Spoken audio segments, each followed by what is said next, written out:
त्यामध्ये जर प्राचीन कालखंडापासून जर बघितलं भारताचा इतिहास, त्यामध्ये सिंधू संस्कृती जर बघितली तर मातृसंस्कृती म्हणून त्या ठिकाणी ओळखल्या जाते. म्हणजे अहिल्यादेवींच्या होळकरांच्या आधीसुद्धा आपल्या संस्कृतीचा इतिहास मातृसंस्कृतीने कसा प्रेरित होता तो सांगण्याचा हा एक उद्देश आहे.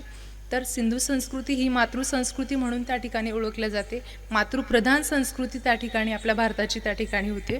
आणि सिंधू संस्कृतीचा ऱ्हास झाल्यानंतर म्हणजे जगप्रसिद्ध सिंधू संस्कृती आहे, त्याचे पुरावे आजही त्या ठिकाणी उपलब्ध आहे. त्यानंतर जर वैदिक संस्कृती बघितली तर वैदिक संस्कृतीमध्ये सुद्धा त्या ठिकाणी ब्रह्मवादिनी म्हणून स्त्रीला त्या ठिकाणी ओळखल्या गेलं आहे. तर ब्रह्मवादिनीमध्ये सीता, द्रौपदी, गार्गी, मैत्रेयी या अनेक स्त्रिया त्या ठिकाणी ब्रह्मवादिनी म्हणून त्यांना घोषित केलेलं आहे. आणि सभा समिती ज्या प्राचीन राजकीय सभा होत्या त्यामध्ये सुद्धा सहभाग त्यांचा त्या ठिकाणी आढळतो. म्हणजे स्त्रियांना उच्चस्थानी किंवा पूजनीय मानायचं आपला भारतीय संस्कारच त्या ठिकाणी असलेला आपल्याला त्या ठिकाणी दिसतो. परंतु नंतर उत्तर वैदिक कालखंडामध्ये काही अनिष्ट प्रथा, रूढी, परंपरा त्या ठिकाणी अस्तित्वात आल्या आणि त्यामुळे स्त्रियांचं स्थान त्या ठिकाणी थोडंसं दुय्यम झालं. परंतु फार काळ न टिकता परत एकदा जसा टॉयम्बीचा सिद्धांत सांगितला आहे, चक्रकाल सिद्धांत, थोड्या काळाने उतारचढ होताना स्त्रियांच्या बाबतीत हे दिसतात आपल्याला. त्यानंतर जर बघितलं वैदिक संस्कृतीनंतर तर 16 महाजनपदांचा इतिहास आपल्या भारताचा येतो. तर 16 महाजनपदांनी पण भारताचा इतिहास फार मोठा त्या ठिकाणी गौरवशाली इतिहास होता. त्याच्यामध्ये जनपदे सुद्धा होते. म्हणजे आदिवासी ज्या समाजाचे होते प्रत्येकाला स्वातंत्र्य असलेलं आपल्याला त्या ठिकाणी दिसतं. तर जनपद, महाजनपद ह्या सगळ्यांचा मिळून भारताचा इतिहास त्या ठिकाणी ज्वलंत होता.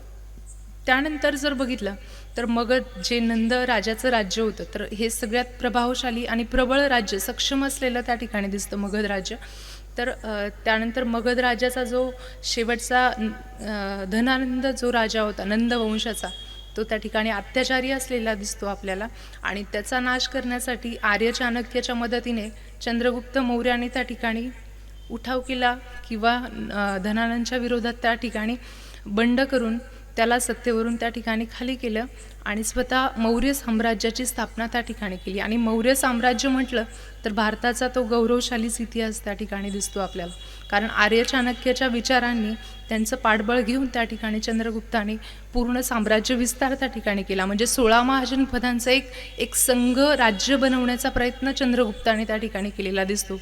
आणि आयुष्याच्या शेवटी त्यावेळेस जर बघितलं तर मौर्यकालीन किंवा वैदिक धर्म संपल्यानंतर जैन आणि बौद्ध धर्माचा सुद्धा त्या ठिकाणी प्रचार आणि प्रसार मोठ्या प्रमाणात त्या ठिकाणी झाला होता.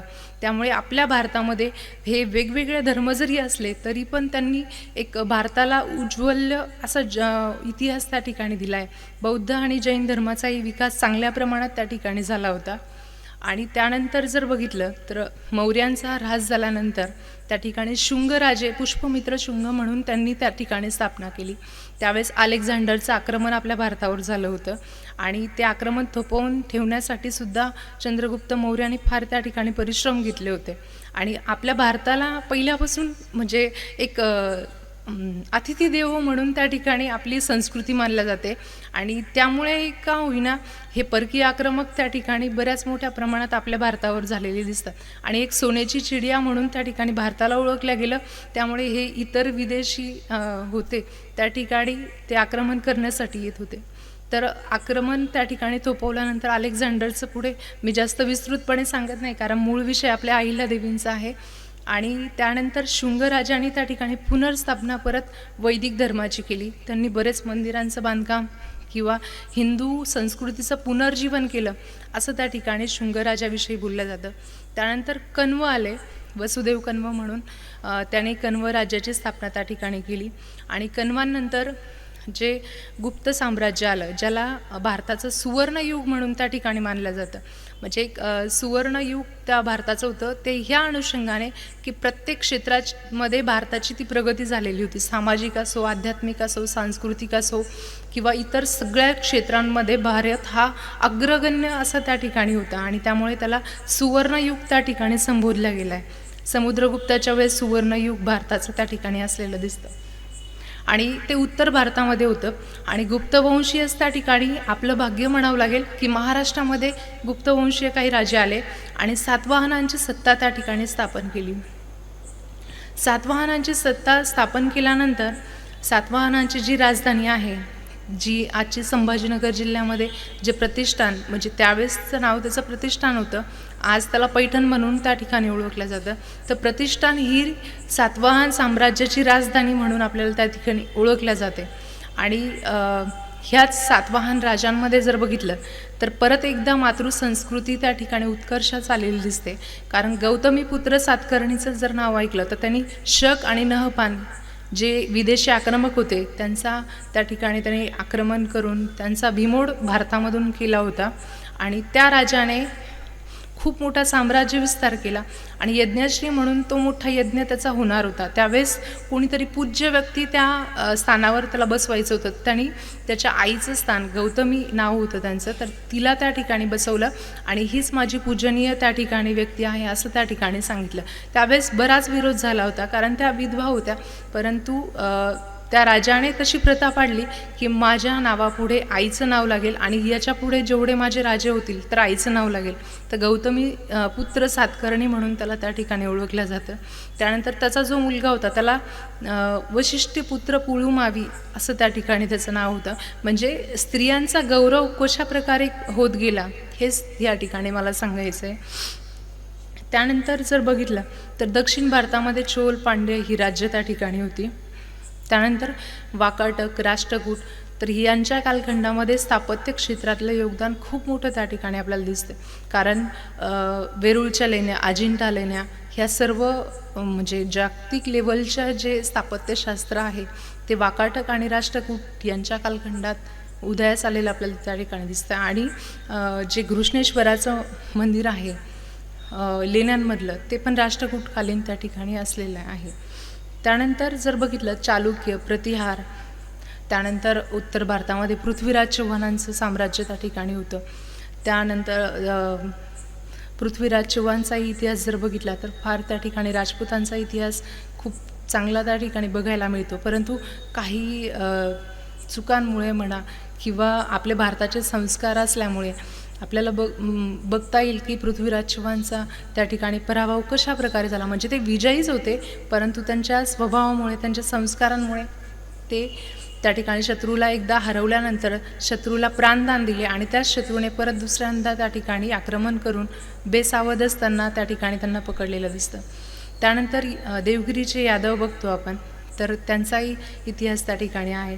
त्याच्यामध्ये महम्मद गझनीने आक्रमण केल्यानंतर यादवांचा इतिहास त्या ठिकाणी थोडासा म्हणजे यादवांचा पूर्ण त्यांनी गिळंकृत केलं राज्य. आणि यादवांचं राज्य हे त्या ठिकाणी 11व्या-12व्या शतकापर्यंत आपल्या हिंदू राष्ट्राचं शेवट म्हणजे त्या ठिकाणी शेवटचं ठरलेलं दिसतं. त्यानंतर मुस्लिम आक्रमक, आदिलशाही, निजामशाही यांचं साम्राज्य बऱ्याच वर्ष आपल्या भारतावर राहिलेलं दिसतं. त्यानंतर शिवरायांनी त्या ठिकाणी स्वराज्य स्थापन केलेलं दिसतं आणि त्यामुळे आपल्या स्वराज्याचं महत्त्व किती आहे हे आपल्याला माहिती आहे की ह्या सगळ्या ज्याच्यातून म्हणजे एवढे आक्रमणं होत असतानासुद्धा नव्या उमेदीने उभं राहणं ते एवढं सोपं नव्हतं. आणि ह्या सगळ्यांना तोंड देऊन त्यांचं आक्रमण थोपवून ह्या सगळ्या स्वराज्य निर्माण करणं फार अवघड होतं आणि ते शिवरायांनी त्या ठिकाणी केलं. आणि तोच वारसा पुढे पेशव्यांनी पण त्या ठिकाणी चालवला. आणि पेशव्यांचं अंकित राज्य म्हणजे मल्हारराव होळकर जे अहिल्यादेवींचे सासरे होते तर त्यांनी तो सरदार म्हणून त्या ठिकाणी सांभाळलं. त्यांना ती जहागिरी दिल्या गेली होती इंदोरची. तर इंदोरची जहागिरी त्यांना देण्यात आली होती.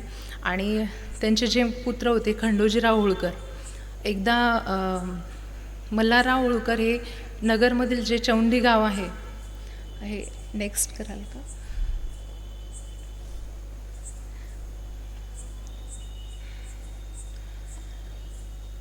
जे जन्मस्थान आहे अहिल्यादेवींचं चौंडी, तर त्या ठिकाणी मल्हारराव होळकर एकदा मुक्कामास त्या ठिकाणी गेले आणि त्यावेळेस महादेवाच्या मंदिरामध्ये अहिल्यादेवींना त्यांनी पूजा करताना त्या ठिकाणी बघितलं आणि अहिल्यादेवींचं वय अवघं त्या ठिकाणी 8 वर्षांच्या अहिल्यादेवी त्या ठिकाणी होत्या.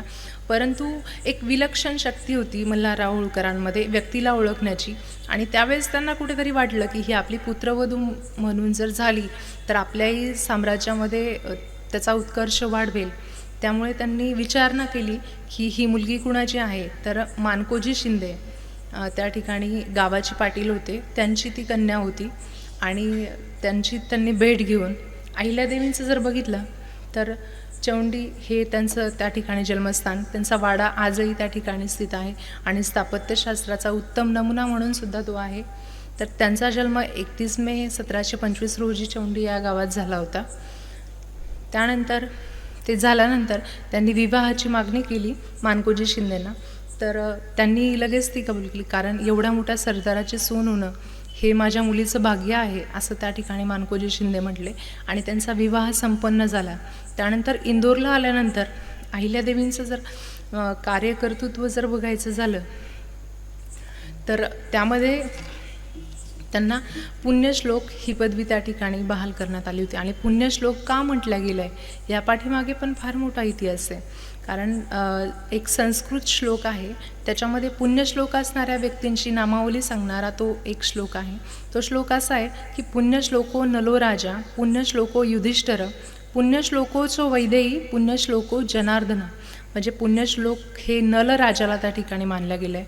त्यानंतर युधिष्ठिर जे 5 पांडवांपैकी होते त्यांना त्या ठिकाणी पुण्यश्लोक मानला गेला आहे. त्यानंतर वैदेही म्हणजे स्थितीला त्या ठिकाणी पुण्यश्लोक संबोधण्यात आलं आहे. द्रौपदीलाही त्या ठिकाणी संबोधण्यात आलं होतं. त्यानंतर श्रीकृष्णाला जनार्दन त्या ठिकाणी पुण्यश्लोक मानला गेला आहे. आणि मध्यकालीन इतिहासात जर बघितलं तर छत्रपती शाहू महाराजांना त्या ठिकाणी पुण्यश्लोक व्यक्तिमत्व त्या ठिकाणी मानलं गेलं आहे, म्हणजे सगळ्या दृष्टीने पवित्र असणारं असं व्यक्तिमत्व. आणि त्यानंतर स्त्री राज्यकर्त्यांमध्ये अहिल्यादेवींना त्या ठिकाणी पुण्यश्लोक मानला गेला आहे. हे बघत असताना पुण्यश्लोक नावाचाच अर्थ मुळात असा होतो की पवित्र, चारित्र्य संपन्न आणि कीर्तिवंत म्हणजे सगळ्या बाजूंनी अतिशय पूर्ण गोष्टींमध्ये उतरणारे, चांगल्या पद्धतीने पावित्र्य आणि चारित्र्य ह्या दोन्ही गोष्टींमध्ये असणारी व्यक्ती ती कीर्तिवंत म्हणून त्या ठिकाणी मानल्या गेली आहे. आणि त्याचप्रमाणे अहिल्यादेवींचं जर चरित्र बघितलं तर अतिशय शुद्ध आणि पवित्र आचरण त्यांचं असलेलं त्या ठिकाणी आपल्याला दिसते. आणि त्यांचं एक सूत्र होतं की साधी राहणी आणि उच्च विचारसरणी हे त्यांच्या आयुष्याचं त्या ठिकाणी सूत्र असलेलं दिसते. आणि त्यामुळेच त्यांना प्रजाहित, दक्ष, राजमाता, लोकमाता, त्यानंतर हिंदू धर्मरक्षिणी म्हणून त्या ठिकाणी अनेक उपाध्यांनी त्या ठिकाणी त्यांना संबोधण्यात आलेलं दिसतं. आणि त्यांचं एक ब्रीदवाक्य होतं की धर्माकरिता धन आवश्यक आहे आणि ध्येयाकरिता राजपद. आणि ह्याच अनुषंगाने अहिल्यादेवींनी संपूर्ण आयुष्य त्यांचं व्यतीत केलेलं दिसतं. कारण मल्हारराव होळकरांचे जे पुत्र होते खंडेराव होळकर, तर त्या तुलनेमध्ये मल्हारराव होळकरांच्या तुलनेमध्ये एवढा त्यांचा त्या ठिकाणी दरारा नव्हता.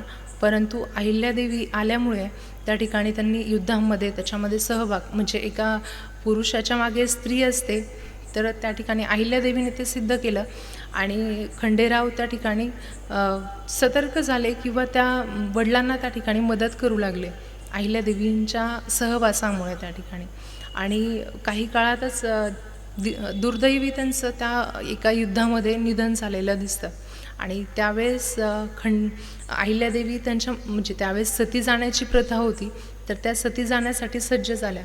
परंतु मल्हारराव होळकरांनी त्यांना विनंती केली की माझी सून म्हणून नाही तर मी तुला मुलगी मानतो आणि ह्या म्हाताऱ्याला उन्हाळा दाखवू नकोस आणि हे साम्राज्य सगळं तुझ्या हाती मी देणार आहे. हे प्रजेचं राज्य आहे आणि हे तुला सांभाळायचं आहे. त्यामुळे सती न जाता तू हे सगळं साम्राज्य त्या ठिकाणी समज. मी असं समजेल की माझा म्हणजे खंडोजीच त्या ठिकाणी राज्य करतोय. आणि त्या विनंतीला मान देऊन अहिल्यादेवी त्यावेळेस सती जाण्यापासून परावृत्त झालेल्या दिसतात.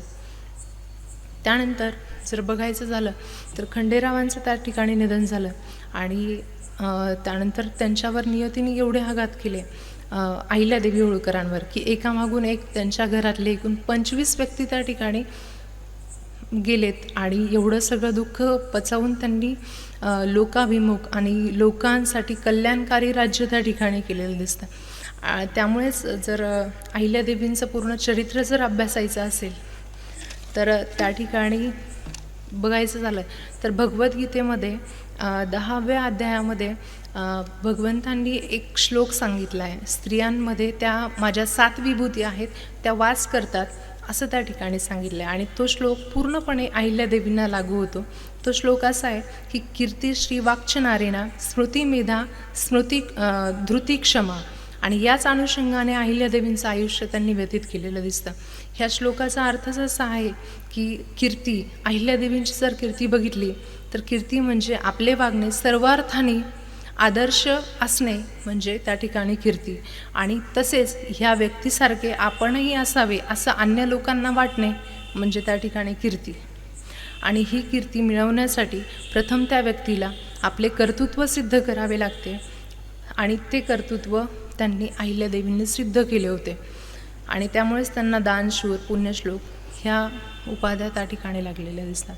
त्यानंतर श्री म्हणजे लक्ष्मी. तर लक्ष्मी ती येते कशी, तिला राखायची कशी आणि जाते कुठे यावर लक्ष असणं म्हणजे एका स्त्रीचं कर्तव्य आहे की धनाला कशा प्रकारे त्याचा विनियोग झाला पाहिजे, हा कटाक्ष स्त्रीच्या आयुष्यात पाहिजेच असं त्या ठिकाणी म्हटलं गेलं आहे. आणि ह्या बाबतीमध्ये सुद्धा अहिल्यादेवी अतिशय कटाक्ष असलेल्या आपल्याला त्या ठिकाणी दिसतात.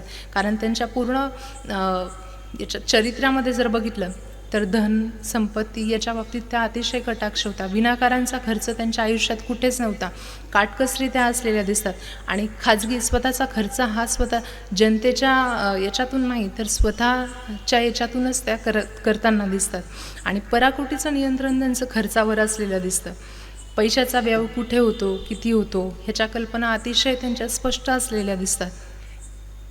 त्यामुळे श्री त्यांच्या आयुष्यामध्ये अतिशय चांगल्या पद्धतीने होते. आणि जो पैसा येतोय तो चांगल्याच मार्गाने आला पाहिजे, श्रमशक्तीनेच आला पाहिजे असं त्या गीतेच्या श्लोकामध्ये सांगितलं आहे. आणि तसंच अहिल्यादेवींनी कुठल्याही प्रकारचं कुणावरही आक्रमण न करता तो पैसा मिळवला असं कधीच झालं नाही. त्यानंतर जर बघायचं झालं तर वाक्च म्हणजे वाणी त्या ठिकाणी. तर अहिल्यादेवींची वाणी जर बघितली तर ती त्यांच्या वेळप्रसंगानुसार त्या ठिकाणी त्या जेवढ्या कठोर होत्या तेवढ्याच मृतभाषीसुद्धा असलेल्या दिसतात. कारण राज्यकारभार करताना किंवा न्यायदान करताना त्या वेळप्रसंगी कठोर झाल्यात. आणि ज्यांना गरजवंतांना त्यांच्या बाबतीत त्या मृदू भाषेने त्या ठिकाणी बोलताना दिसतात. तर वाणीसुद्धा स्त्रीची चांगली असणं त्या ठिकाणी गरजेचं आहे हे त्या श्लोकामध्ये सांगितलं आहे. त्यानंतर अहिल्यादेवींची स्मृती जर बघितली तर अहिल्यादेवींवर जे झालेले संस्कार होते त्यांनी ऐकलेलं, वाचलेलं, अनुभवलेलं आणि ह्या सगळ्या गोष्टी वेळप्रसंगी वेळेवर आठवणं याला त्या ठिकाणी स्मृती म्हणतात. आणि आपण कोण आहोत, आपला अधिकार काय आहे ह्या सगळ्या गोष्टीची जाणीव ठेवून प्रत्येक वेळेला त्याचं आचरण करणं हे त्या ठिकाणी स्त्रीचं मुख्य कर्तव्य त्या ठिकाणी सांगितलं आहे. आणि त्याचप्रमाणे अहिल्यादेवींचं चरित्र आपल्याला दिसतं. कारण त्यांचे आचार विचार आणि आपले ध्येय काय आहे ह्या त्या कधीही त्या ठिकाणी विसरलेल्या दिसत नाही. आणि मूळ स्वरूप आपलं भान ह्या सगळ्या गोष्टींचं भान ठेवून त्यांनी त्यांचं कार्यकर्तृत्व सिद्ध केलं आहे. त्यामुळे स्मृतीमध्ये सुद्धा त्या ठिकाणी अतिशय चांगल्या पद्धतीने उतरलेल्या दिसतात. आणि त्यांची स्मृती ही नेहमी ज्वलंत असलेली दिसते. त्यानंतर अहिल्यादेवी आणि त्यांची मेधा जर बघितली, मेधा म्हणजे बुद्धी. आणि स्त्रीची बुद्धी ही प्रत्येक संसारामध्ये प्रत्येक ठिकाणी स्त्रीची बुद्धी स्थिर असणं फार गरजेचं आहे. कारण बुद्धी जर स्थिर असेल तर ते कुटुंबही त्या ठिकाणी सुखी राहत आहे. त्यामुळे स्त्रीची बुद्धी म्हणजे आपल्यालाही ह्या सद्य परिस्थितीमध्ये सुद्धा हा श्लोक त्या ठिकाणी खूप म्हणजे एक पुरुष अहंकाराने नाही पण आपल्या कुटुंबासाठी, आपल्या व्यक्तिमत्वासाठी हा श्लोक त्या ठिकाणी लागू होतो. आणि त्याचा आदर्श घेणं खूप गरजेचं आहे की स्त्रीची बुद्धी कुठल्याही प्रसंगामध्ये स्थिर राहणं त्या ठिकाणी गरजेचं आहे.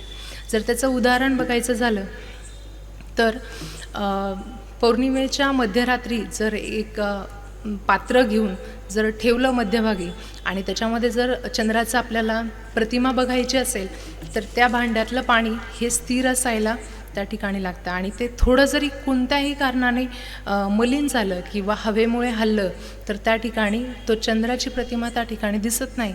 त्याचप्रमाणे आपल्या मनुष्य जन्माचं आहे, ही बुद्धी स्थिर जर असली तर त्या ठिकाणी कार्यही त्या ठिकाणी चांगले होतात आणि त्या ढवळलेल्या पानाप्रमाणे त्या ठिकाणी मलिन त्या ठिकाणी कुठल्याच गोष्टी होत नाही. त्यामुळे स्थिर असणं गरजेचं आहे. तर हे चांगलं उदाहरण त्या ठिकाणी त्यांनी दिलेलं आहे. आणि त्याचप्रमाणे बुद्धीप्रमाणे चित्तवृत्तीसुद्धा त्या ठिकाणी स्वच्छ असणं आणि पवित्र असणं गरजेचं आहे. त्याचप्रमाणे अहिल्यादेवींची निष्कलंक त्या ठिकाणी त्यांचं चरित्र आपल्याला दिसतं. त्यामुळे त्यांची सत्वशुद्धी, आहारशुद्धीसुद्धा त्या ठिकाणी बघायला मिळते. आहाराविषयी जर बघितलं अहिल्यादेवींच्या, तर सात्विक आहार घेताना अहिल्यादेवींच्या चरित्रामध्ये वर्णन येतं की त्यांचा आहार हा फार शुद्ध होता. त्या ठिकाणी शाकाहारी त्या ठिकाणी असलेल्या दिसतात. आणि जर त्यांचा धार्मिक जर धोरण बघितलं तर सकाळी सूर्योदयापूर्वी 2 घटका आधी अहिल्यादेवी त्या ठिकाणी उठायच्या. त्यांचं त्या ठिकाणी धार्मिक वाचन असेल, पूजापाठ असेल त्या उरकून घ्यायच्या आणि नंतर मग राजदरबारात जाऊन त्या ठिकाणी सर्व कामं त्या ठिकाणी त्या करायच्या. त्यानंतर अहिल्यादेवींची धृती म्हणजे धैर्य आणि दृढ आत्मविश्वास आणि आपल्या सिद्धांतावर ठाम राहणं या ठिकाणी गरजेचं असतं. तर त्या ठिकाणी प्रबळ आत्मविश्वासाने अहिल्यादेवी प्रत्येक प्रसंगाला त्या ठिकाणी सामोरे गेलेल्या दिसतात आणि धृतीसुद्धा त्यांची फार सक्षम असलेली त्या ठिकाणी दिसते. कारण आपण जर त्यांची धृती बघितली, त्यांचा संयम बघितला, त्यांचं धैर्य जर बघितलं तर ज्या क्षणी त्यांच्या हातात राज्यकारभार आला त्याच क्षणी देवा ब्राह्मणांच्या समक्ष त्यांनी संपत्तीवर तुळशीपत्र ठेवून त्या ठिकाणी सांगितलं की माझं हे राज्य आहे ते शिवाला अर्पण आहे आणि मला देवाला हिशोब द्यावा लागणार ह्या सगळ्या गोष्टींचा.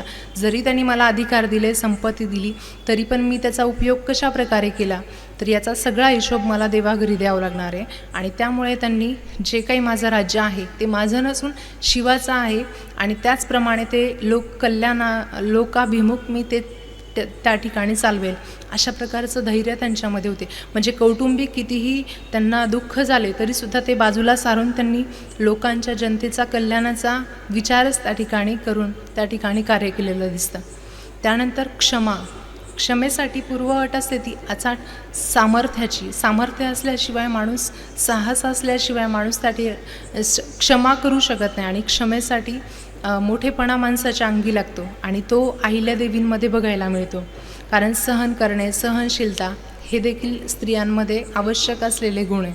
म्हणजे काही अंशी खूप काही सहन करायचं असं नाही, पण ज्या गोष्टींनी कुठेतरी चांगला फायदा होतोय किंवा ज्याच्यापासून कुठेतरी मोठा क्लेश होण्यापासून वाचतोय त्या ठिकाणी सहनशीलता ही आवश्यक त्या ठिकाणी ठरते. आणि ते सामर्थ्य अहिल्यादेवींमध्ये असलेलं दिसतं. कारण अहिल्यादेवींचं एक धोरण होतं की वाहिली ती गंगा आणि राहिले ती तीर्थ, अशा पद्धतीने त्यांचं आयुष्य होतं. ज्या गोष्टी गेल्या आहेत त्या गंगा होती आणि जे राहिलं आहे ते तीर्थ आहे. आणि तुकाराम महाराजसुद्धा त्या ठिकाणी सांगतात की क्रोध हा मनुष्यातला विकार आहे. तर क्रोधही पाहिजे, परंतु तो विनाशाला कारणीभूत ठरला नाही पाहिजे त्या ठिकाणी. तर त्या ठिकाणी तुकाराम महाराज म्हणतात की क्षमा हे एक शस्त्र आहे, जया नराची हाती दृष्टतया प्रति कायतसी, तृण नाही तेथे पडिता दावाग्नी, जाय तो विझोनी आपसया. म्हणजे ज्या ठिकाणी क्रोध नाही आहे, जिथे विकार नाही आहे, तिथे दृश्य मनुष्यही काहीच करू शकत नाही. जर त्या समोरच्या माणसाच्या अंगात जर तेवढे सद्गुण असतील, क्षमा असेल, तर दृश्य मनुष्यही त्या ठिकाणी शांत होऊन जातो. तर ही क्षमेचं महत्त्व ह्या श्लोकामध्ये त्या ठिकाणी सांगितलं आहे. आणि ह्या 7ही गुण अहिल्यादेवींच्या अंगी त्या ठिकाणी विद्यमान होते. त्यामुळे त्या श्रीकृष्णांच्या 7 विभूतीमध्ये उतरणाऱ्या त्या ठिकाणी आपल्याला दिसतात. त्यामुळे अहिल्यादेवींचं चरित्र समग्र हे अतिशय शुद्ध आणि पवित्र असलेलं दिसते. त्यानंतर जर त्यांचं बघितलं तर प्रजेचे पालकत्व त्यांनी त्या ठिकाणी स्वीकारले होते. प्रजेसाठी त्यांनी खूप मोठं कार्य त्या ठिकाणी केलं आहे. त्यांचं आध्यात्मिक आणि धार्मिक कार्य आपल्यासमोर येतं, पण इतर क्षेत्रातसुद्धा त्यांनी मोठ्या प्रमाणात त्या ठिकाणी कार्य कर्तृत्व त्यांचं आहे. तर अहिल्यादेवींनी आपला म्हणजे त्यांचा एकूण जो राज्यकाळ होता तो 28 वर्षांचा असलेला त्या ठिकाणी दिसतो. त्यांची कारकीर्द इसवी सन 1767 ते 1795 या कार्यकालखंडात त्यांचा राज्यकारभार त्यांनी बघितलेला दिसतो. आणि होळकरशाहीचा राज्यकारभार सांभाळला. इतका वैभव संपन्न वारसा मल्हारराव होळकरांचा त्यांनी हाती घेऊन त्या ठिकाणी त्याचं वैभव संपन्न किंवा त्याचं वैभव त्यांनी वाढवलेलं आपल्याला दिसतं. आणि लोककल्याणार्थी जनतेचे हित हेच त्यांचं त्या ठिकाणी पहिलं आणि शेवटचं उद्दिष्ट असलेलं दिसतंय. त्यानंतर राजाने म्हणजे जसा राजा आणि तसा प्रजाच असं जे वाक्य आहे, तर प्रजेच्या चारित्र्यासाठी त्यांनी आध्यात्मिक पातळी वाढण्यासाठी ठिकठिकाणी मंदिरांचे बांधकाम केले, घाटांचे बांधकाम केले, जुन्या मंदिरांचं त्या ठिकाणी पुनर्जीवन केलं, पुनर्स्थापना केली. तर हे फक्त लोकांचे संस्कार त्या ठिकाणी चांगलं राहावं, चारित्र्य त्या ठिकाणी चांगलं राहावं. आणि मंदिरांचं बांधकाम फक्त पूजेसाठी नाही, तर एक सांस्कृतिक केंद्र, नवीन पिढीला त्यातून एक चांगले संस्कार मिळावे ह्यासाठी त्यांनी मंदिरांचं बांधकाम त्या ठिकाणी केले. त्यानंतर त्यांचे स्वतःचे जीवन अतिशय शिस्तबद्ध आणि कडक शिस्तीचे होते, तरीसुद्धा प्रजेशी वागताना त्या अतिशय त्यांचं आचरण जे होतं ते त्या ठिकाणी सौम्य असलेलं आपल्याला त्या ठिकाणी दिसतं. आणि त्यांनी अनेक जे जुलमी कायदे होते, जसं सांगितलं गेलं की स्त्रियांच्या बाबतीमध्ये अनेक चढ उतार होताना दिसतात, तर जुलमी जे कायदे होते ते रद्द केले. नवीन जे कायदे होते, जी काळाची गरज आहे त्याच्यानुसार बदल हा अहिल्यादेवींनी केलेला दिसतो. म्हणजे एवढं एक विधवा असतानासुद्धा त्यांचे विचार हे अतिशय आधुनिक विचाराच्या त्या असताना आपल्याला दिसतात. कारण प्रत्येक ठिकाणी काळानुसार वेळेनुसार त्यांनी बदल केलेले, प्रजेच्या हितासाठी त्यांनी बदल केलेले दिसतात. त्यानंतर जर बघितलं तर विधवांना त्या ठिकाणी दत्तक वारसा घेण्याचा अधिकार नव्हता. तर जर मूल नसेल तर तिची सगळी संपत्ती ही सरकार जमा होताना दिसते. परंतु अहिल्यादेवींनी तो नियम बदलला आणि विधवा स्त्रियांना दत्तक घेण्याचा वारसा त्या ठिकाणी तो कायदा लागू करण्यात आला की जर स्त्रीचा पती नसेल तर तिला तिच्या मनाने दत्तक वारसा घेऊन तिची प्रॉपर्टी तिला सांभाळता येईल, ती सरकार जमा करण्याची गरज नाही आहे, असा कायदा अहिल्यादेवींनी लागू केला त्या ठिकाणी. त्यानंतर जे गैरवाजवी कर होते, जे प्रजेवर लादल्या गेलेले होते, ज्या कराने जनता त्रस्त झालेली होती, ते करसुद्धा त्यांनी रद्द केले.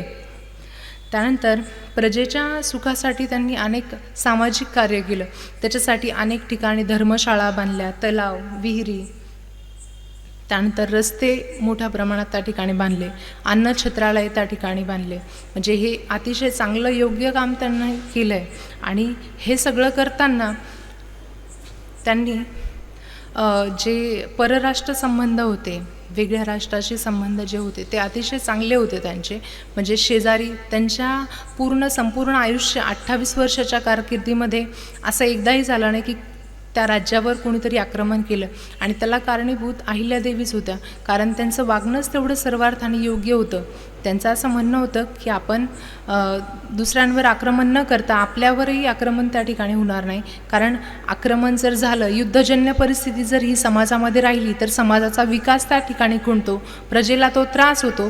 त्यामुळे राज्यविस्तार न करता, आक्रमण न करता मी त्या ठिकाणी सुखाने माझ्या जनतेला त्या ठिकाणी जगू देईल, हे त्यांचं मुख्य उद्दिष्ट त्या ठिकाणी दिसतंय. आणि एवढी मोठी राज्यसत्ता असताना, वैभव संपन्न वारसा असतानासुद्धा त्यांनी अतिशय साध्वीप्रमाणे जीवन व्यतीत केलेलं दिसतं. साधे सात्विक जीवन त्यांनी व्यतीत केले. त्यानंतर त्यांची राजमुद्रा जर बघितली तर शिवाला अर्पण अशी त्यांची राजमुद्रा होती. आपण जर राजमुद्रा बघितल्या तर राजांच्या नावाने त्या राजमुद्रा असतात, पण त्यांनी शिवाला अर्पण त्या ठिकाणी राजमुद्रा बनवलेली होती, कारण त्या शिवभक्त होत्या. आणि त्याच्यावर लिहिलं होतं की श्री शंकर आज्ञेवरून, असं त्यांच्या राजमुद्रेवर. त्याचे आजही पुरावे मिळतात, अनेक राजमुद्रा त्या ठिकाणी उपलब्ध आहेत आजही. त्यानंतर अहिल्यादेवींचं दिनचर्या जर बघितली तर मी आधीच सांगितलं की त्यांची दिनचर्या शिवाच्या पूजेपासून सुरुवात त्या ठिकाणी होत होती. आणि संपूर्ण दिवसभर त्या प्रजेला न्याय किंवा प्रजेहितदक्ष कामं करताना त्या ठिकाणी दिसतात. आणि त्यांच्या जेवणाच्या बाबतीत जर बघितलं तर सात्विक आहार तर होताच, पण जेवताना त्यांच्यासोबत 300 जणांचा स्वयंपाक त्या ठिकाणी बनवला जायचा. म्हणजे राजवाड्यामध्ये जेवढे लोक असतील त्यांच्यासोबत जेवताना त्यात दिसतात. त्याचे उल्लेखही काही जे इंग्रज अधिकारी आहेत त्यांच्या डायरीमध्ये त्याचे उल्लेख मिळतात की अहिल्यादेवी सोबत जेवताना 300 लोकांचा स्वयंपाक त्या ठिकाणी करावा लागायचा. म्हणजे मी राणी आहे आणि माझं सगळं वेगळं असेल असं नसून त्यांनी सगळ्यांना सोबत घेऊन त्या ठिकाणी सगळ्या गोष्टी केल्या. त्यानंतर राज्यकारभारीची जर भाषा बघितली, कारण आपण बघतो की मुस्लिम आक्रमक होते, फारसी भाषेला फार महत्त्व होतं, उर्दू भाषामध्ये होतं, परंतु त्यांनी ते डावलून त्या ठिकाणी मराठी, संस्कृत, हिंदी ह्या भाषेला त्यांनी महत्त्व दिलं. त्यांनी पत्रव्यवहार करण्यावर तो भर दिला की मराठी आणि हिंदी ही वापरल्या जायला पाहिजे. जे मराठी भाषिक आहे त्यांच्यावर हिंदी लादायची नाही आणि जे हिंदी आहेत त्यांच्यावर मराठी लादायची नाही. ज्याच्या त्याच्याप्रमाणे तो भाषा त्या ठिकाणी वापरेल, कुठल्याही प्रकारची सक्ती त्या ठिकाणी केली नाही. त्यानंतर अहिल्यादेवींची जर युद्धनीती बघितली तर आक्रमणाची नसेलच भाषा, नसे जराही शांततेची अखंड छाया, हीच राज्याची नीती, प्रेम दिले तर प्रेमच मिळते, ही विश्वाची रीती, परराष्ट्राची स्नेहबंध, ही राज्याची संपत्ती. अशा प्रकारे त्यांनी युद्धनीती किंवा परराष्ट्र धोरण त्यांनी अवलंबलेलं दिसतं. आणि मल्हारराव होळकर हे पेशव्यांचे सरदार होते, त्यामुळे पेशव्यांशी एकनिष्ठ राज्य त्यांनी त्या ठिकाणी ठेवलं. जेव्हा मल्हारराव होळकर गेले त्यानंतरसुद्धा त्यांचं म्हणणं होतं की जे शासन आहे ते मराठा अंकित हे राज्य आहे आणि मराठ्यांचं प्रतीक म्हणून त्या ठिकाणी मी सांभाळते. आणि पेशव्यांशी त्या एकनिष्ठ राहिलेल्या दिसतात. जेव्हा मल्हारराव होळकर गेले त्यानंतरच त्यांचा मुलगा जो होता मालेराव, दीर्घ आजाराने त्या ठिकाणी 1 वर्षातच त्यांचा मृत्यू झालेला दिसतो. आणि त्यावेळेस पेशव्यांचे जे राघोबादादा होते, नानासाहेब जे पेशवे होते त्यांचं आणि अहिल्यादेवींचे संबंध हे चांगलेच होते, कारण दोघांचे विचार समविचारी होते. परंतु राघोबादादांचा जर विचार बघितला तर पेशव्यांच्या इतिहासामध्ये खलनायक म्हणून त्या ठिकाणी राघोबादादांना ओळखलं जातं. आणि राघोबादादांचीही चुकी त्या नव्हती. तर अहिल्यादेवींचे दरबारी जो दिवाण होता, चंद्रचूंड नावाचा जो दिवाण होता, त्याच्या मनामध्ये तो त्या ठिकाणी एक स्त्री राज्यकर्ती कशी साम्राज्य सांभाळेल, हे राज्य सांभाळेल, त्या ठिकाणी आपण पाहिजे असा त्या ठिकाणी दुर्विचार त्याच्या मनात आला. आणि त्यांनी राघोबादादांना पत्रव्यवहार केला की ह्या स्त्रीचं राज्य आपण गिळंकृत करून घ्यावं आणि आपण दोघांनी ते बघावं. तर राघोबादादांनी 50,000ची फौज ही त्या ठिकाणी इंदोरवर, माहेश्वरवर चालून आणण्यासाठी आणली. आणि हे गुप्तहेरांद्वारे अहिल्यादेवींना कळाल्यानंतर अहिल्यादेवींनी त्यांना पत्र लिहिलं यांना, माधवराव पेशव्यांना. तर त्यांनी सांगितलं की तुमच्या राज्याला जे धक्का लावतील त्याचं तुम्हाला काय करायचं ते करा, आमचा कुठलाही पाठिंबा त्यांना नाही आहे. आणि आम्हाला माहिती आहे की तुम्ही साम्राज्य अतिशय चांगल्या पद्धतीने सांभाळताय, त्यामुळे आमचा कुठलाही त्याला आक्षेप नाही आहे. आणि जे कोणी हे असं करेल त्याला तुम्ही धडा शिकवावा. त्यावेळेस अहिल्यादेवींनी एक सबला किंवा विधवा असूनसुद्धा असं राघोबादादांना त्या ठिकाणी वाटलं किंवा इतर जे त्यांच्या विरोधात बंड करत होते की ही विधवा स्त्री आहे, ही काय करणार आहे. त्यावेळेस त्यांनी पत्र लिहिलं राघोबादादांना आणि सांगितलं की तुम्ही जर आक्रमण करायला आले, जर तुम्ही क्षिप्रा जी नदी होती त्या नदीच्या काठावर राघोबादादा थांबले होते, ती जर उतरून खाली याल तर आमच्याही तलवारी त्या ठिकाणी सज्ज राहतील. एकूण 500 स्त्रियांची तुकडी त्या ठिकाणी सैन्य निर्मिती अहिल्यादेवींनी केलेली होती. जरी त्यांची युद्धनीती आक्रमणाची नव्हती तरीसुद्धा त्या तेवढ्या सजग होत्या, कारण राज्यकर्त्याला तेवढं सतर्क राहणं गरजेचं असतं. त्यामुळे सैनिक व्यवस्थेवरही त्यांनी तेवढं लक्ष दिलेलं होतं. आणि 500 महिलांची टोळी सज्ज आहे आणि बाकीचं सैन्यही आमचं सज्ज आहे, मग आमच्याही तलवारी आहेत. तुम्ही असं समजू नका की मी अबला आहे, विधवा आहे, मी मल्हारराव होळकरांची सून आहे, एवढं फक्त लक्षात ठेवा. आणि जर माझा पराभव झाला तर लोक तुम्हाला काय म्हणतील की एका स्त्रीशी युद्ध केलं आणि मग जिंकले.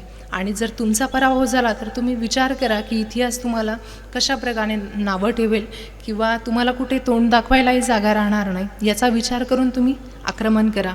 त्यावेळेस राघोबादादा खजील झाले त्यांचं पत्र वाचून आणि त्यांनी त्या ठिकाणी निर्णय बदलला, कारण त्यांनी बाकीचा इतर सगळा त्या ठिकाणी आढावा घेतला असता फक्त चंद्रचूड नावाचा जो दिवाण होता तोच त्यांच्या विरोधात होता.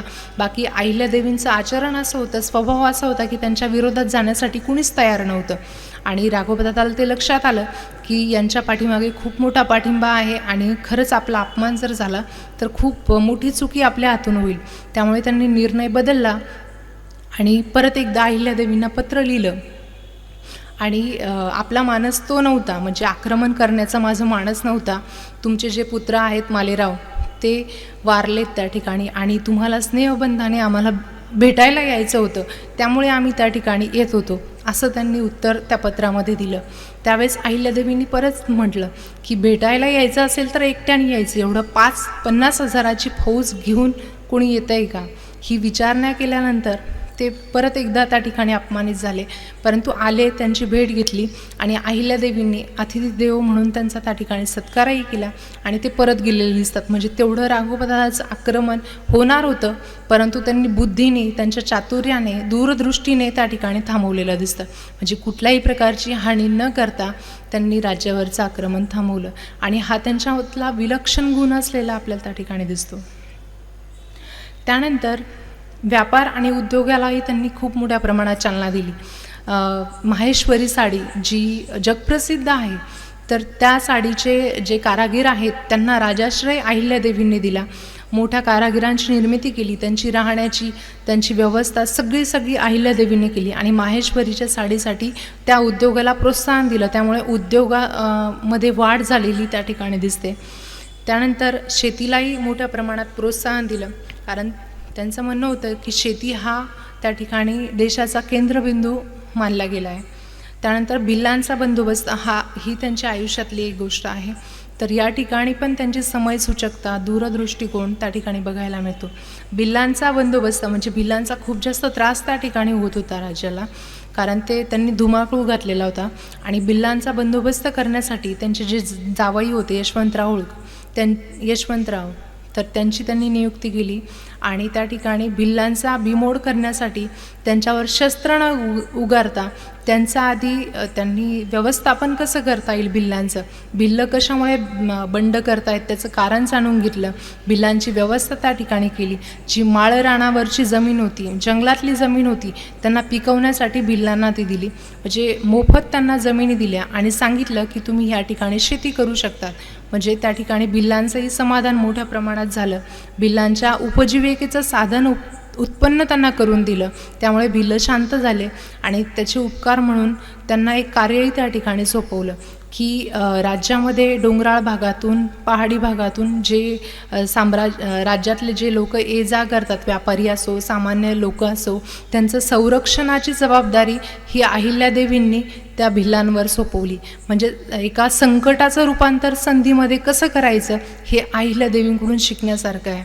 कारण एवढं मोठं संकट असताना, कारण खूप जण परेशान झाले होते, परंतु भिल्लही त्यांच्या बाजूने फार मोठे समाधानी झाले आणि त्या संकटाचं रूपांतर त्यांनी अतिशय चांगल्या संधीमध्ये करून घेतलेलं दिसतं. म्हणजे एक राज्याला संरक्षणसुद्धा त्या ठिकाणी प्राप्त करून घेतलं भिल्लांकडून. म्हणजे त्यांच्या ताकदीचा वापर त्यांनी चांगल्या कार्यासाठी करून घेतलेला दिसतो.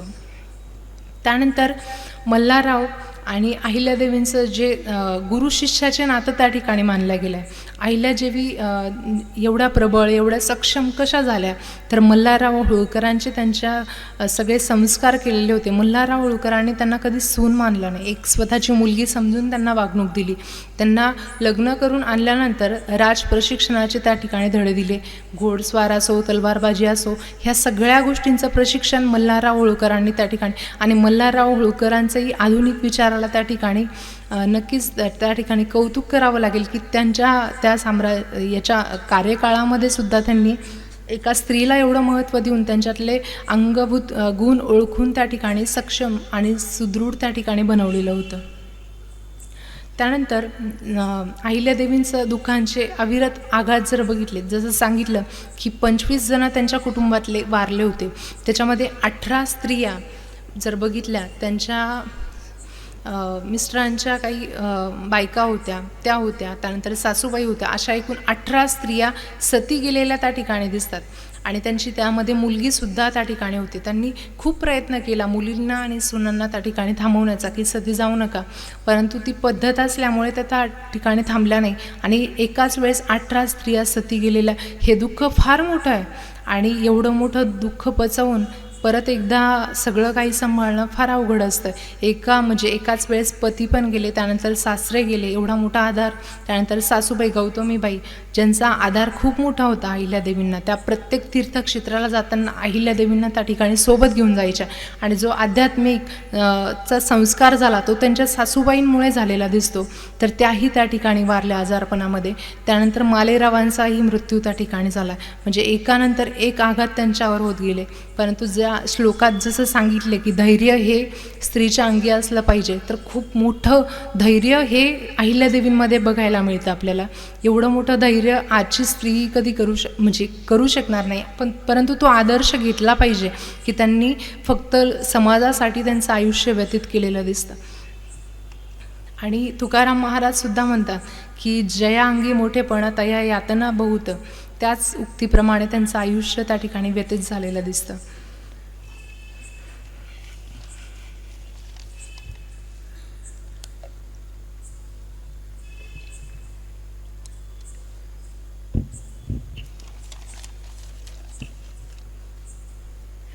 त्यानंतर अहिल्यादेवींचं शेतीविषयक जर धोरण बघितलं तर शेतकरी हा राज्याचा आधारस्तंभ आणि केंद्रबिंदू त्यांनी मानला आहे. शेतीकडे खूप जास्त लक्ष त्यांनी त्या ठिकाणी दिलं, कारण शेतीची जर प्रगती चांगली असेल तर साम्राज्य हे त्या ठिकाणी चांगल्या प्रकारे प्रत्येक व्यक्ती त्या ठिकाणी चांगलं सुजलाम सुफलामपणे जगू शकतो. त्यामुळे शेतीचं सूत्र त्यांनी म्हणजे शेती सुधारणांसाठी खूप प्रयत्न केले. त्यामध्ये त्यांनी बियाणांचं वाटप केलं. जे दारिद्र्य रेषेखालील शेतकरी होते त्यांना जमिनी मोफत दिल्या, परंतु त्या बदल्यात त्यांनी एक कायदा त्या ठिकाणी लागू केला. तो म्हणजे 9-2-11 हा असा कानून त्यांनी लागू केला. ह्या 9-11 कानूनमध्ये फळं झाडं लावायची सगळ्या प्रकारची, आणि 9 झाडांचं उत्पन्न, जे फळं झाडांचं उत्पन्न येईल ते राज्यकोशामध्ये जमा करायचं, आणि 11 झाडाचं उत्पन्न हे स्वतः ठेवायचं. म्हणजे राज्य कारभारालाही मदत होईल आणि त्या शेतकऱ्यालाही जीवन व्यतीत करण्यासाठी मदत होईल. अशा प्रकारचं 9-11 कानून त्यांनी बनवलं होतं. त्यामुळे 9-11 कानून हा त्या ठिकाणी प्रसिद्ध असलेला त्यांचा कायदा त्या ठिकाणी दिसतो, कारण शेतकऱ्याचाही फायदा आणि त्या ठिकाणी राज्यकारभारही व्यवस्थित चालेल त्या करातून. तर अशा प्रकारे त्यांना कानून त्या ठिकाणी लागू केला. त्यानंतर राज्यामध्ये दारूबंदी केली, आणि ह्या दारूबंदीमुळे शेतकरी वर्ग दारूपासून दूर राहिला आणि शेती चांगली पिकवू लागला. त्यामुळे शेती जर चांगली असेल तर त्या साम्राज्याची उन्नती होते, असं त्यांचं त्या ठिकाणी म्हणणं होतं. आणि त्याच्यामध्ये पर्यावरणाचा समतोलसुद्धा त्यांनी राखला. रस्त्याच्या दुतर्फा झाडं लावण्याचं त्यांनी म्हणजे इतका त्यांचा आधुनिक दृष्टिकोन जर बघितला, अहिल्यादेवींचं चरित्र, समग्र चरित्र हे अभ्यासण्यासारखं आहे आणि आदर्शवादी. आजच्या काळात नुसता अभ्यास जरी केला तर त्याचा आदर्श प्रत्येक गोष्टीमधून घेण्यासारखा आहे. तर पर्यावरणाचा समतोल ठेवण्यासाठी त्यांनी आंबा, लिंब, चिंच, पिंपळ, त्यानंतर ह्या वृक्षांची लागवड करण्याचा आदेश दिला. आणि त्याचं कारण असं होतं की हे झाडं असे आहेत की त्याच्या मुळ्या जमिनीपर्यंत खोलवर जातात आणि त्याच्यामुळे पाण्याचा ओलावा टिकून राहतो, जमिनीत ओलावा टिकून राहतो, गारवा टिकून राहतो. आणि त्याच्या जवळपास असणाऱ्या ज्या विहिरी आहेत शेतकऱ्यांच्या, त्याला पाणी मोठ्या प्रमाणात लागतं. हा त्यांचा दूरदृष्टिकोन आणि अभ्यासू वृत्ती त्या ठिकाणी दिसते. ह्या झाडांमुळे पाणी, आणि दुष्काळ पडल्याचं उदाहरण अहिल्यादेवींच्या राज्यामध्ये कुठेच सापडत नाही. बऱ्याच ठिकाणी आजूबाजूच्या याच्यात दुष्काळाचे उदाहरणं मिळतात, पण अहिल्यादेवी जोपर्यंत होत्या तोपर्यंत दुष्काळ पडलेला दिसत नाही त्या ठिकाणी. आणि आजही त्यांनी जे विहिरींचे कामं केलेत, बारवांचे कामं केलेत, ते 90% जे बांधकाम केलं आहे ते आजही वापरात असलेले दिसतात. त्यामुळे शेतकऱ्यांसाठी हे मोठं योगदान त्या ठिकाणी त्यांनी, म्हणजे आता विधवा स्त्रियांचं जर बघितलं आपण की त्यांनी विधवा स्त्रियांना वारसा हक्क त्या ठिकाणी वारसा घेण्याची परवानगी दिली. आणि काही स्त्रिया अशा होत्या की त्यांच्याकडे खूप मोठी अमाप संपत्ती होती आणि अहिल्यादेवी ती घेत नव्हत्या. तर त्यावेळेस त्यांनी विनंती केली की आमच्याकडून काहीतरी तुम्हाला ठेवा, म्हणजे देवी ह्या ठिकाणी मानून त्यांनी विनवणी केली. तर अहिल्यादेवींनी त्यांना सांगितलं, जर तुम्हाला काही देण्याचीच इच्छा मला असेल तर तुम्ही विहिरींचे बांधकाम करा, जे घाट आहेत त्याला मदत करा. अशा प्रकारे त्यांनी त्या ठिकाणी सांगितलं. आणि त्याचे उदाहरण आजही त्या ठिकाणी आहेत, त्याचे पुरावे आहेत की 4-5 महिलांनी विहिरींचे बांधकामं शेतकऱ्यांना करून दिले होते, कारण त्यांच्याजवळ तेवढी संपत्ती होती. म्हणजे अहिल्यादेवींचा एक उपकाराची जाण ठेवून त्यांनी त्या गोष्टी केल्या आहेत. आणि त्यामुळे शेतकऱ्यांसाठी ह्या अतिशय चांगल्या गोष्टी त्या ठिकाणी ठरलेल्या आहेत. त्यानंतर अहिल्यादेवी आणि न्यायदान जर बघितलं तर न्यायाची देवता त्या ठिकाणी अहिल्यादेवींना मानल्या गेल्या आहे. जो मालकन जो विदेशी होता त्याने अहिल्यादेवींचं वर्णन केलं आहे की अशी न्यायव्यवस्था मी कुठेच बघितली नाही अहिल्यादेवींसारखी. त्यांची न्यायव्यवस्था अतिशय प्रसिद्ध होती, म्हणजे तात्काळ न्याय कुठलाही विलंब न्यायदाना पद्धतीमध्ये झाला नाही पाहिजे. आणि न्यायदान हे त्यांचं सगळ्यात महत्त्वाचं वैशिष्ट्य म्हणजे त्या ठिकाणी कुठल्याही प्रकारचा कर त्या आकारत नव्हत्या, तर मोफत न्याय सगळ्यांना त्या ठिकाणी मिळेल. फिरते न्यायालय म्हणून त्या ठिकाणी त्यांना ओळखलं जायचं. कुणीही कधीही त्यांच्याकडे न्याय मागण्याकरता गेलं तरी पण त्या न्यायदानाची लगेच सज्ज राहत आणि तात्काळ त्या ठिकाणी न्याय देण्यास प्रवृत्त होत. आणि कुठल्याही प्रकारचा कर त्या ठिकाणी आकारत नव्हत्या, म्हणजे उत्पन्नाची बाब म्हणून त्यांनी त्या न्यायदानाकडे कधीच बघितलं नाही. त्यानंतर न्याय आणि अन्याय ओळखण्याची एक विलक्षण शक्ती त्यांच्यामध्ये होती. जर समोर दोन व्यक्ती उभे असतील तर कुणावर अन्याय झाला आहे खरा आणि कुणाला न्यायाची गरज आहे हे त्यांच्या एका दृष्टीने सुद्धा लगेच समजण्यास म्हणजे त्यांना लगेच मदत होत होती. आणि त्यांचा न्याय असा होता की जो न्याय मागायला गेला आणि ज्याचा गुन्हा आहे हे दोघंही त्या ठिकाणी समाधानी होऊन जात होते. हे त्या न्यायाचं त्यांचं वैशिष्ट्य होतं.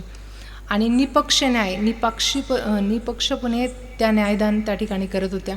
आणि त्वरित न्याय आताची सध्याची परिस्थिती बघितली तर हा आदर्श अहिल्यादेवींचा घेतलाच पाहिजे की विलंब न करता त्वरित जर न्याय दिला तर त्या ठिकाणी अतिशय योग्य पद्धतीने गुन्हेगाराला वचप बसतो. आणि ही न्यायदान पद्धती अहिल्यादेवींची आजही आचरण्यासारखी आहे. आणि राजा आणि प्रजा ह्या दोघांनाही समान न्याय, म्हणजे त्याच्यामध्ये कुठलाच पक्षपात त्यांच्यामध्ये नव्हता. जर याचं उदाहरण जर बघायचं झालं उत्तम उदाहरण तर त्यांचे पती खंडेराव होळकर नशेच्या अंमलात असताना एकदा राजदरबारात आले. अहिल्यादेवी राजदरबारातच बसलेल्या होत्या आणि त्यावेळेस त्यांना दर महिन्याला जी काही मिळकत असेल ती ठरवलेली होती. कारण आपण श्रीमध्ये बघितलं की आर्थिक व्यवहाराच्या बाबतीमध्ये अतिशय कटाक्ष त्यांचा होता. आणि त्यावेळेस खंडेराव होळकरांनी अधिक तनखाची त्या ठिकाणी मागणी केली. एक पती म्हणून त्यांनी त्यांचा मान ठेवला आणि सांगितलं की तुमची तनखा ही करण्यात आलेली आहे आणि कुठलाही तनखा बाकी नाही आहे. तर त्यावेळेस खंडेराव होळकरांनी असं सांगितलं की मला तनख्वा हवी आहे, उपदेश नको आहे. आणि त्यांनी जी खतावणी दाखवत होत्या अहिल्यादेवी होळकर की हे बघा तुमची हिशोबाची डायरी, तुमची ऑलरेडी तनख्वा केलेली आहे. तर त्यावेळेस खंडेरावांनी ती खतावणी भिरकावली आणि त्यावेळेस ते चिडले. तर हे राजदरबारामध्ये हे सगळं झालं होतं. त्यामुळे प्रजेला वचप बसण्यासाठी अहिल्यादेवींनी खंडेराव होळकरांना त्या ठिकाणी 25 मोहरांचा दंड लागू केला आणि जी पुढच्या महिन्याची जी तनख्वा होणार होती त्याच्यातून तो कापला जावा असं दिवाणजीला त्या ठिकाणी सांगितलं. म्हणजे राजा असो नाही तर प्रजा असो दोघांनाही समान न्याय देण्याची हिंमत आणि ताकद ही अहिल्यादेवींमध्ये होती. त्याचं हे उत्तम उदाहरण त्या ठिकाणी सांगू शकतो. त्यानंतर अहिल्यादेवी आणि मंदिर 12 स्थापत्य. तर अहिल्यादेवींचं म्हणजे आपल्याला थोडीफार माहिती अहिल्यादेवींचा अभ्यास करण्याआधी अहिल्यादेवी जर समोर आल्या तर शिवपिंड आणि शिवमंदिरं एवढाच इतिहास त्यांचा समोर येतो.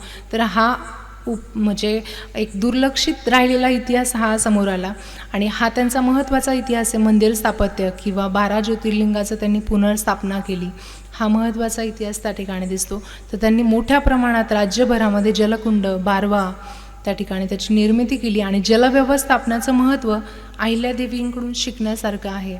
तर त्यांनी फक्त त्यांच्या राज्यापुरतं कार्य केलेलं नाही आहे, तर पूर्ण भारतभर मंदिरांचं बांधकाम त्यांनी त्या ठिकाणी केलं. कुंडांचं जलाशय त्या ठिकाणी बांधले. त्याच्यामध्ये जर बघितलं मंदिर स्थापत्यामध्ये तर काशी, गया, विष्णू मंदिर, सोमनाथ मंदिर यांचा जीर्णोद्धार अहिल्यादेवींनी केला. परळी वैजनाथ, वेरूळ येथील घृष्णेश्वर मंदिराचा सुद्धा जीर्णोद्धार त्या ठिकाणी केला.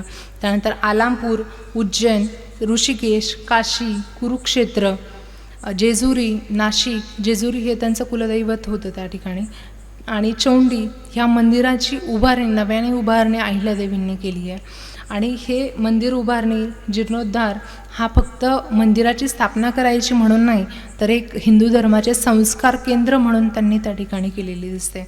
आणि धर्मरक्षणाचा हा पाया आहे असं त्यांचं मत त्या ठिकाणी दिसतं. आणि हाच पाया अहिल्यादेवींनी त्या ठिकाणी भक्कम केला, म्हणूनच त्यांना हिंदू धर्मरक्षणी त्या ठिकाणी म्हटलं जातं. म्हणजे एवढ्या सगळ्या व्यापातून सुद्धा त्यांनी हे कार्य खूप मोठं आणि महान कार्य त्या ठिकाणी केलं आहे. आणि याचा कुठलाही एवढं सगळं बांधकाम करताना जनतेवर कराचा किंवा त्या ठिकाणी पैशांचा ताण येणार नाही याच्यावर त्यांनी लक्ष केंद्रित केलं. आणि स्वतः जे वाचवलेले पैसे होते त्याच्यातून हे सत्कार्य त्यांनी केलेलं होतं. म्हणजे त्यांच्या सत्कर्मांची यादी जर बघितली तर खूप मोठी आहे. त्याच्यामध्ये हे सगळ्यात महत्त्वाचं सत्कार्य त्यांनी केलं. आणि इतर राज्यांमध्ये कुठल्याही राजांनी त्यांना हे कामं करताना अडवलेलं नाही, कारण त्यांची ताकदच तेवढी होती सत्कर्माची की त्यांना कुणीही त्या ठिकाणी अडवलं नाही की हे तुम्ही काम कसं करतायत. म्हणजे इंदोर आणि माहेश्वरपुरतं त्यांचं राज्य मर्यादित होतं, पण त्याच्या सीमा ओलांडून त्यांनी जे कार्य केलं आहे ते पूजनीय कार्य त्या ठिकाणी ठरतं आहे. त्यानंतर महेश्वर या ठिकाणी 18 घाटांचं बांधकाम त्यांनी केलं. प्रयाग, मणिकर्णिका घाट, वेरूळ, बारव, बद्रीनाथ, रावेर, वृंदावन, केदारनाथ या ठिकाणी एक कुंड आणि धर्मशाळाचं बांधकाम त्यांनी केलं आहे. त्यानंतर ह्या सगळ्या बारवेंचं जलाकुंडाचं काम करताना त्यांनी अतिशय सूक्ष्म असा अभ्यास त्या ठिकाणी केला. त्यांना वाचनाची खूप मोठी आवड त्या ठिकाणी दिसते. तर जलव्यवस्थापनाचं जर महत्त्व शिकायचं असेल तर अहिल्यादेवींकडून शिकावं, कारण त्यांनी ऋग्वेद काळापासून जे जलाचं महत्त्व आहे, आपल्या हिंदू संस्कृतीमध्ये जल आणि अग्नी ह्या दोन्ही अशा गोष्टी आहेत की माणसाच्या जन्मापासून तर मृत्यूपर्यंत त्याचं अतिशय अनन्यसाधारण महत्त्व हिंदू संस्कृतीमध्ये दिसतं. त्यामध्ये ऋग्वेद काळातील त्यांनी प्रजन्य सूक्त, कृषी सूक्त, मांडूक सूक्त ह्या सगळ्या सूक्तांचा बारकाईने अभ्यास केला आणि जलव्यवस्थापनाचं कार्य हाती घेतलं. आणि आताच्या काळाची तर फार मोठी गरज आहे की त्यांनी हा आदर्श त्यांच्याकडून घेतला पाहिजे.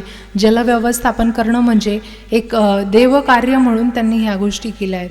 आणि ह्या सूक्तांचा बारकाईने अभ्यास करून त्यांनी सांगितलं आहे की जर आपण बघितलं तर बालकाचा जन्म झाल्यानंतरसुद्धा त्यानंतर राज्यारोहण करायचं असेल किंवा देवांची प्रतिष्ठापना करायची असेल, त्यानंतर दशक्रियाविधी म्हणजे माणूस गेल्यानंतर ज्या दशक्रियाविधी केल्या जातात त्यालासुद्धा पाण्याचं महत्त्व आहे. तीर्थक्षेत्राच्या ठिकाणी आपण अस्थी विसर्जन करतो, ह्या सगळ्या गोष्टी लक्षात घेऊन हे कार्य त्यांनी केलेलं दिसतं. त्यानंतर अहिल्यादेवी आणि महिला सक्षमीकरण जर बघितलं तर महिलांसाठी खूप मोठं कार्य त्यांनी म्हणजे एक आदर्श घालून त्या ठिकाणी दिलेला दिसतो. त्यांनी विधवांसाठी कार्य केलं. त्यांनी हुंडाबंदीचं सुद्धा कार्य त्या ठिकाणी केलं. त्याच्यासुद्धा खतावण्या किंवा त्याचे जे न्यायदानामध्ये ज्या खतावण्या आहेत त्याच्यामध्ये काही पुरावे सापडले आहेत की ज्या कन्येचा त्या ठिकाणी हुंडा घेतला गेला आहे त्याच्या दामदुप्पट त्या व्यक्ती जर सापडली तर त्याच्या कर भरणं हा राज्यामध्ये करायचा. आणि ह्या अनुषंगाने हुंडाबंदी म्हणजे हुंडा पद्धती थांबेल या अनुषंगाने त्यांनी हा कायदा लागू केलेला दिसतो. म्हणजे त्या काळात सुद्धा त्यांनी स्त्रियांचं महत्त्व कमी होऊ नये, कारण हुंड्यामुळे मुलींचा जन्म झाला की त्या ठिकाणी त्रास होतो आईवडिलांना, तो न होण्यासाठी त्यांनी स्त्रियांच्या सबलीकरणासाठी मोठे प्रयत्न त्या ठिकाणी केले होते. आणि स्त्री ही शक्तीचा आविष्कार आहे, स्त्री ही शक्तीचं प्रतीक आहे. स्त्रियांमध्ये शील, करुणा आणि धैर्य याचा सगळ्यांचा संगम म्हणजे स्त्री आहे असं त्यांचं त्या ठिकाणी म्हणणं होतं. आणि प्रत्येक स्त्रीमध्ये नैतिक मूल्य आणि संस्काराची ती अधिष्ठाती आहे. आणि हे सगळे गुणधर्म अहिल्यादेवींना लागू होतात आणि त्यांचा आदर्श आजही घेणं खूप महत्त्वाचं आहे, कारण प्रत्येक गुण अहिल्यादेवींचा हा आजच्या काळाला त्या ठिकाणी लागू होतो. जर प्रत्येक स्त्रीने जर त्यांचं फक्त चरित्राचं अभ्यास जरी केला आणि 1-2 गुण तरी आचरण करण्याचा प्रयत्न केला तरी खूप त्या ठिकाणी फरक पडेल. आणि ह्याच हेतूने त्यांनी राष्ट्रभक्ती त्यांची खूप मोठी होती, देवभक्ती त्या ठिकाणी होती. आणि अहिल्यादेवींचं चरित्र अभ्यासल्यानंतर जे सामाजिक ज्या आता सध्या समस्यांना आपण सामोरे जातो आहे की स्त्रियांच्या सुरक्षेच्या बाबतीमध्ये जे प्रश्न उभे राहत आहेत, अनेक घटना अशा घडत आहेत की खूप वाईट वाटतं ह्या सगळ्या घटना बघून. त्याच्यासाठी स्त्रियांनी सर्वप्रथम सक्षम होणं, स्वतः सगळ्या बाजूंनी चांगल्या पद्धतीने उभं राहणं गरजेचं आहे आणि त्याच्यासाठी तिने आरोग्य स्वतःचं जपलं पाहिजे, आरोग्याकडं लक्ष दिलं पाहिजे. त्यानंतर स्वसंरक्षणाचे धडे हे स्त्रियांना दिले गेले पाहिजे. प्रत्येक शाळेमध्ये कॉलेजमध्ये स्त्रियांनी ते घेतलं पाहिजे. म्हणजे आपण साधारणपणे मुलगी झाली की शिवण क्लास, रांगोळी स्पर्धा, ह्या सगळ्या गोष्टी, मूलभूत गोष्टी आपोआप शिकतात त्या. पण याच्या व्यतिरिक्त स्वसंरक्षणाचे धडे देणंसुद्धा मुलींना त्या ठिकाणी आवश्यक आहे. त्यामुळे आणि एवढंच न करता स्वतःच्या चारित्र्याचं संरक्षण करणं आणि आताच्या काळामध्ये स्वातंत्र्याचा तर काही विषयच नाही आहे. म्हणजे त्या काळात असूनसुद्धा त्यांनी एवढं सगळं, म्हणजे एवढ्या सगळ्यांना विरोध असतानासुद्धा त्यांनी सगळ्या गोष्टी अतिशय चांगल्यापणे केल्या. तर आता तर मुलींना खूप मोठ्या प्रमाणात स्वातंत्र्य आहे. कोणतेच आईवडील कुठल्या गोष्टीसाठी रोकत नाही, परंतु स्वातंत्र्याचा वापर असा करावे की स्वतंत्राने तुम्ही राहिलं पाहिजे, स्वाभिमानाने जगलं पाहिजे, परंतु स्वैराचार हा थांबवला पाहिजे.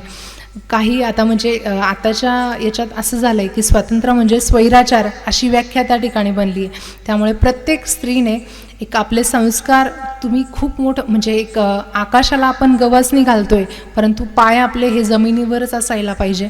आणि हे हिंदू धर्माचं मूल त्या ठिकाणी आहे. म्हणजे स्त्री ही राज्यकर्ती झाली पाहिजे, स्त्री ही सक्षम बनली पाहिजे.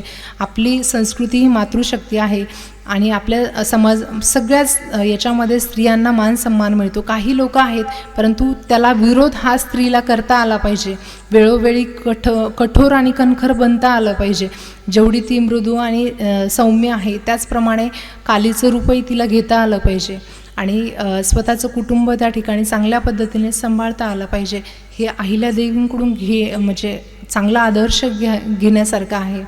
त्याचं जर एक उदाहरण बघायचं झालं तर आनंदीबाई पेशवे होत्या. त्या फार सुंदर होत्या आणि हुशारही होत्या. त्यांनी अहिल्यादेवींची कीर्ती खूप ऐकलेली होती, नाव त्यांचं ऐकलेलं होतं. आणि स्त्रीचा गुणधर्म आहे ईर्ष्या करणं. तर त्यांना कुठेतरी असं वाटलं की अहिल्यादेवी कशा आहेत, त्यांचं एवढं नाव सगळे घेतात. तर त्यावेळेस त्यांनी त्यांच्या दासीला सांगितलं की तू जा, अहिल्यादेवी कशा आहेत ते मला सांगशील येऊन. त्यावेळेस त्यांची दासी त्यांच्या राजदरबारात गेली, अहिल्यादेवींचं दर्शन घेतलं आणि परत आली. त्यावेळेस आनंदीबाई त्यांना विचारतात की कशा आहेत अहिल्यादेवी. तर ती दासी म्हणते, तुमच्या एवढ्या सुंदर तर नक्कीच नाही आहे, परंतु त्यांच्या डोळ्यामध्ये, त्यांच्या चेहऱ्यावर जे तेज आहे ते दृष्ट माणसाला कुठेही नमवेल असं त्यांचं तेज आणि ओज त्यांच्या डोळ्यामध्ये आणि त्यांच्या चेहऱ्यावर आहे. खूप सात्विक भाव त्यांच्या नजरेमध्ये आहेत असं वर्णन त्या ठिकाणी. आणि आनंदीबाई त्या ठिकाणी खजील झाल्या थोड्याशा.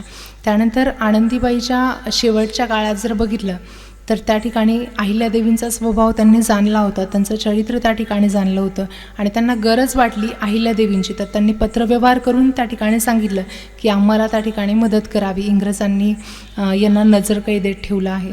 तर त्या ठिकाणी अहिल्यादेवींनी सांगितलं की तुम्ही माझ्या त्या ठिकाणी नणंद आहात, मी भाऊजाई आहे आणि तुम्ही माहेश्वरला येऊन त्या ठिकाणी तुमची साडी चोळी घेऊन जावी. तर त्यावेळेस त्यांची पूर्ण व्यवस्था अहिल्यादेवींनी त्या ठिकाणी केली आणि पेशव्यांच्या अंकित हे राज्य होतं आणि त्या प्रामाणिक त्या ठिकाणी राहिलेल्या दिसतात.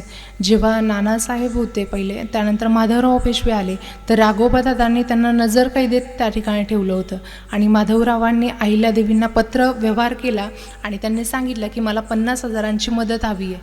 तर अहिल्यादेवींनी म्हणजे एका राज्याला आपली गरज आहे आणि हे आपलं त्यांचंच राज्य आहे ह्या हेतूने त्यांनी 5 लाखांची मदत माधवराव पेशव्यांना त्या ठिकाणी केली. त्यानंतर माधवराव पेशव्यांचा मृत्यू झाल्यानंतर राघोबादादांचा आपण इतिहास जर बघितला तर नारायणराव पेशव्यांचा खून त्या ठिकाणी करण्यात आला आणि हे सगळं कृत्य अहिल्यादेवींच्या कानावर गेल्यावर त्यांनी राघोबादादांचं षडयंत्र त्या ठिकाणी खोडून काढण्यासाठी जे प्रभूने होते, रामशास्त्री प्रभूने, त्यांची नियुक्ती त्या ठिकाणी करण्यात आली आणि रामशास्त्री प्रभूने यांनी राघोबादादांना त्या ठिकाणी देहदंडाची शिक्षा फरमावली. त्यानंतर पेशव्यांचं जर राज्य बघितलं तर बारभाई सवई माधवराव पेशव्यांच्या हातात होतं. त्यानंतर बारभाई मंडळ आलं. तर बारभाई मंडळामध्ये जे तुकोजी होळकर होते, अहिल्यादेवींचे दीर मानण्यात आले, त्यांना दत्तक पुत्र म्हणून त्या ठिकाणी मानले गेले. तर त्यांचाही हस्तक्षेप त्याच्यामध्ये होता. म्हणजे अशा प्रकारे साम्राज्याची घडी त्यांनी अतिशय व्यवस्थितरित्या सांभाळली त्या ठिकाणी आणि सुरक्षित ठेवलेली दिसते. तर अहिल्यादेवींचं हे चरित्र आपल्याला सगळ्यांना समर्पक त्या ठिकाणी एक आदर्शवादी चरित्र म्हणून त्या ठिकाणी बघण्यात येतं आणि अहिल्यादेवींचा हा आदर्श प्रत्येकाने घेतला पाहिजे. एका स्त्रियांनी तरी याचा अभ्यास केलाच पाहिजे आणि त्यांचा आदर्श घेतला पाहिजे. पुराणांमध्ये असं सांगितलं जायचं की स्त्रियांचं सौंदर्य हे तिचं कर्तृत्व आहे आणि पुरुषांचा पुरुषार्थ हे त्याचं कर्तृत्व आहे. तर अहिल्यादेवींनी ह्या ठिकाणी सिद्ध केलं की स्त्रियांचं कर्तृत्व हे तिचं सौंदर्य ठरू शकतं. अशा प्रकारचं उत्तम उदाहरण त्या ठिकाणी अहिल्यादेवींनी घालून दिलं. आणि सध्याच्या काळाची गरज बघता सीता असो, द्रौपदी असो, ह्या पूजनीय स्त्रिया त्यांच्या कालखंडामध्ये होत्याच, परंतु एकच सांगेल, त्या नेहमीच पूजनीय राहणारच आहे. पण काळाची गरज ओळखता एवढंच सांगेल की तू होऊ नकोस रामाची सीता, तुला लोक अग्निपरीक्षा द्यायला लावतील. तू होऊ नकोस पांडवांची द्रौपदी, लोक तुला नाही नाही ते बोलतील. तू हो माता शिवबाची, लोक तुला राजमाता म्हणतील. तू हो सावित्री ज्योतिबाची, लोक तुला क्रांतिज्योती म्हणतील. अशा पद्धतीने स्त्रियांनी त्यांचं आयुष्य जर व्यतीत केलं तर अतिशय चांगल्या पद्धतीने स्त्रिया ह्या सन्मानाने त्या ठिकाणी जगू शकतील. आणि अहिल्यादेवींविषयी मी काय बोलणार, कारण अहिल्यादेवींचं चरित्र हे फार मोठं आहे, खूप मोठं आहे. पण नुकतीच मी त्यांचं चरित्र अभ्यासनाला सुरुवात केली आहे. जर काही राहिलं असेल, काही चुकलं असेल, तर जे चुकलं असेल ते माझे शब्द असतील. जे चांगल्या गोष्टी आहेत त्या तुम्ही नक्कीच घ्याव्या. आणि या ठिकाणी व्याख्यानमालेचे व्याख्यानमालेचे आयोजकांचे सर्वांचे आभार या ठिकाणी मी मानते.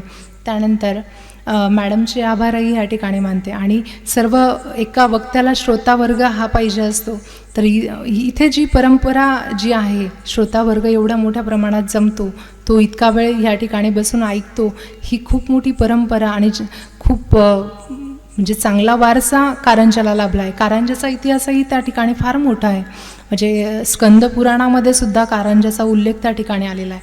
आणि इतका छान वारसा हा कारंजाला त्या ठिकाणी लाभला आहे. आणि मलाही खूप छान वाटतं आहे की आज इतक्या चांगल्या पवित्र भूमीवर आज मला या ठिकाणी शिवरायांचं सुद्धा त्या ठिकाणी वास्तव्य काही दिवस राहिलं आहे. तर इतकी चांगली पवित्र भूमीवर आज येण्याची संधी मला ह्या व्याख्यानमालेतर्फे यायला मिळालं. त्यामुळे मी सर्वांचे धन्यवाद मानते. धन्यवाद.